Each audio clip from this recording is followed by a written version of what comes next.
Hello everybody and welcome to the channel. In this video, I'm going to share with you the way in which I record my mixes, whether it's for my YouTube channel, like the bedroom sessions, or whether it's for a series that I'm invited to send a mix to.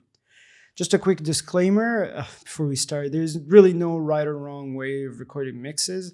I know some DJs like to just go off from whatever is already in their USBs and have something more spontaneous.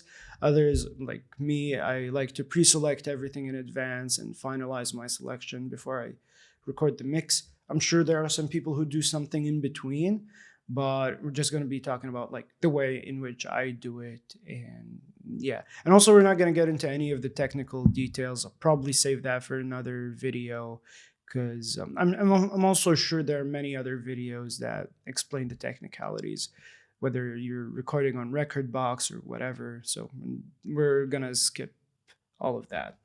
But yeah, starting off, whenever I'm like ready to uh, create a mix and what have you, I would start with maybe something like a feeling or a mood. And that could be something like I'm looking for something meditative or something nostalgic, something sometimes it's some between something contemporary or something like a little bit vintage. It's a lot of these vague terms, but that's really where I start with, and that's really how I see the music that I have. This would help me pick out the energy, the genre, the ppm, the BPM, and things like that. Sometimes I go off from like a track that I like, and I'd be like, oh, I just want to make a mix that include this track and things similar to it. But I tend to be more like, oh, I have a mood in my mind, or have a like sort of a. I don't want to use the word story because I feel that's not really how it is for me. I think it's more like a feeling or a mood that I go from. And once I have that intuition, once I have that sort of direction, I would go over my library. I would create a new playlist, usually call it like first iteration. And then I would go over all of my other playlists that I feel relevant to what I'm doing. And I would pick different tracks that I feel like would make sense in the criteria of the mood that I started with. In this phase, I usually pick any track that even remotely feels suitable. The reason for that is that when I'm actually finalizing my selection, I want to have a good range of options in case I wanted to do something like a little bit if I wanted to do something a little bit different than the rest of the mix, meaning like I don't want the mix to feel monotonic. I think that's the word. So like I don't want it to feel like, oh, it's too samey. I like to have, even though I have a certain specific direction or a mood or a feeling, I like there to be a range within the mix itself. So it's not like pretty much the same track one after with each track every after another.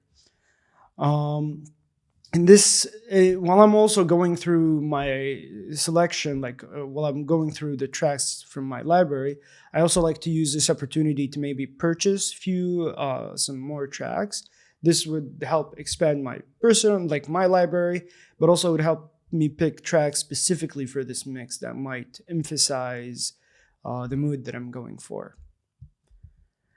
Now after I've picked few, like a good chunk of tracks, I usually like go over them and create a new playlist for intros or tracks that I would start with.